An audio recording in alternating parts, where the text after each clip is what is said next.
La première tentative d'établir la vie sur terre. Dans le contexte de cet ensemble de règles et de règlements, Dieu a élaboré un plan pour envoyer toutes les divinités sur terre simultanément, mais sans préavis.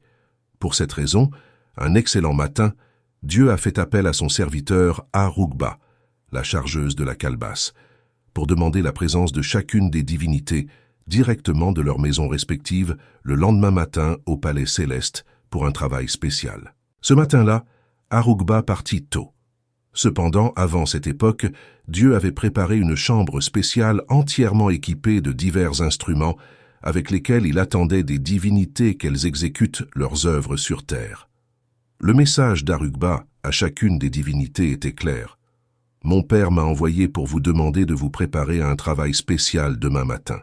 Vous devez être prêts à vous mettre en route pour accomplir le travail dès que le message divin vous sera donné. Vous ne devez pas retourner dans vos maisons avant de partir à la mission. » La plupart des divinités ont pris le message à la légère et n'ont pas pris la peine de demander à leurs propres conseillers ou gardiens comment entreprendre le travail que Dieu leur avait réservé. Arugba a visité les maisons des divinités par ordre d'ancienneté, ce qui signifiait qu'Orunmila, la plus jeune des divinités, était la dernière à être visitée. Pendant ce temps, Orunmila, qui avait l'habitude de faire une demande de divination tous les matins, a été conseillé par Ifa d'organiser une fête ce jour-là, en pensant à tous les visiteurs de sa résidence. Quand Arugba est arrivé chez Orunmila, il était déjà très tard dans la nuit. N'ayant rien mangé depuis le matin, Arugba avait déjà très faim quand il est arrivé chez Orunmila. Avant de lui permettre de délivrer le message divin, Orunmila le persuada de manger. Elle a mangé à satiété et a ensuite dit à Orunmila que Dieu voulait qu'il apparaisse à son palais le lendemain avec les autres divinités pour sa mission spéciale. En remerciement pour l'hospitalité d'Orunmila, elle lui fit également confiance en lui révélant les détails du message que Dieu leur avait réservé. Elle lui a conseillé de demander à Dieu 3 faveurs spéciales, en plus des instruments qu'il recueillerait de la chambre intérieure de Dieu pour sa mission. Il devait demander le caméléon, et que si Orunmila le souhaitait, il pourrait aussi persuader Dieu de la laisser l'accompagner dans sa mission. Avec ces conseils, Arugba rentra chez elle après avoir terminé son travail. Le lendemain matin, une par une, toutes les divinités se présentèrent au palais divin de Dieu, et dès qu'elles y furent arrivées, Dieu ordonna à chacune d'entre elles de poursuivre le voyage vers la terre sans retourner dans leurs demeures respectives. L'un après l'autre, ils arrivèrent et prirent leurs ordres de se mettre en route pour partir vers la terre. Les premières divinités à arriver sur terre ont vite découvert qu'il n'y avait pas de terrain sur lequel marcher. L'endroit entier était encore inondé. Il n'y avait qu'un seul palmier au milieu de l'eau avec ses racines vers le ciel qui était la porte du ciel. À leur arrivée, ils n'avaient pas d'autre endroit où se loger, sauf dans les branches de palmier. En effet, ce fut une période difficile. Avant de quitter le ciel, chacune des divinités a recueilli les instruments et matériaux de son choix dans la chambre intérieure de Dieu, c'est-à-dire les mêmes instruments que les initiés dans les pratiques des cultes que chaque divinité utilise pour l'initiation de nos jours. Quand Orunmila arriva au palais de Dieu, tous les autres étaient déjà partis. Lorsqu'il s'est présenté devant le Père Tout-Puissant, il a également pris l'ordre de départ pour procéder immédiatement. Comme les autres, on lui a dit de prendre tous les instruments qu'il trouverait dans la chambre intérieure. Cependant, tous les instruments disponibles avaient été pris par les autres. À ce moment-là, et comme la seule chose qui restait était une coquille d'escargot vide, il n'avait d'autre choix que de la prendre. Puis il pria Dieu que, puisqu'il n'avait pas le choix que cette coquille à prendre dans la chambre intérieure, que Dieu lui accorde en lui donnant ce qu'il veut. Qu'un le caméléon, la plus ancienne créature de la maison de Dieu pour le conseiller sur la façon d'aborder les problèmes brûlants de la vie terrestre. 2. L'avantage d'aller sur terre avec la poule multicolore de la divine maison de Dieu. 3. Le sac divin appartenant au Père Tout-Puissant pour recueillir les choses qu'il allait emporter avec lui. 4.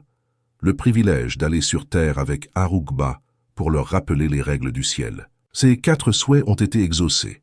Pendant sa retraite, il a pris 4 plantes différentes que les prêtres Ifa utilisent actuellement pour toute leur préparation. Il gardait tout ce qu'il avait recueilli dans le sac que Dieu lui avait donné. Le sac divin avait l'étrange capacité d'accueillir n'importe quoi, quelle que soit sa dimension, et aussi de produire tout ce qui lui était demandé. Quand Orunmila atteignit l'entrée de la terre, il trouva toutes les autres divinités suspendues aux branches du palmier. Lui aussi n'avait d'autre choix que de les rejoindre.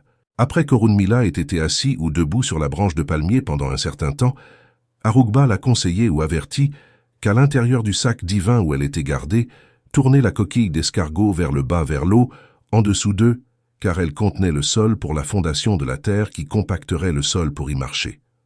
Orunmila, qui avait recueilli la coquille d'escargot vide dans la chambre intérieure de Dieu, n'en connaissait pas le contenu. Il est également évident que lui seul a trouvé la coquille à l'intérieur de la chambre intérieure de Dieu, car les autres l'avaient ignorée. Aucun d'eux, sauf Arugba, qui savait qu'il contenait le secret de la terre. Alors qu'Orunmila tournait l'avant de la coquille d'escargot vers le bas, le peu de sable est tombé dans l'eau en dessous et l'eau a commencé à bouillonner. Avant longtemps, des monticules de sable avaient commencé à être appliqués à partir de la base du palmier.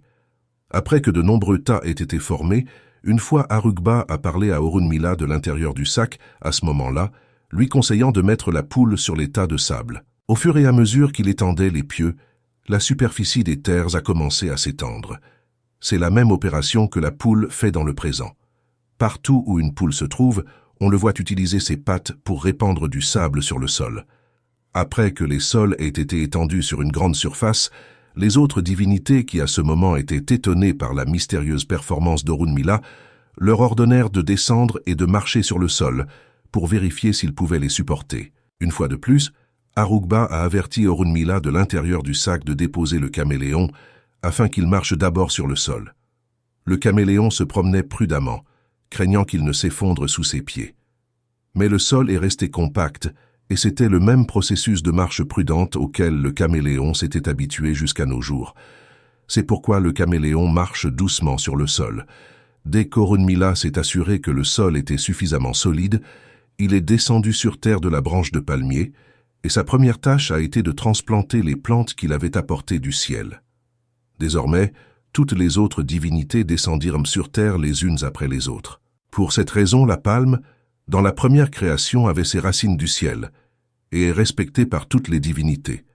C'est la racine de leur généalogie. Toutes les divinités se sont détachées du palmier pour établir leurs diverses demeures dans différentes parties de la terre. Orunmila étant la plus jeune de toutes les divinités, est resté et a plutôt servi chacun des anciens. Il a servi Ogun, Sango, Olokun, etc.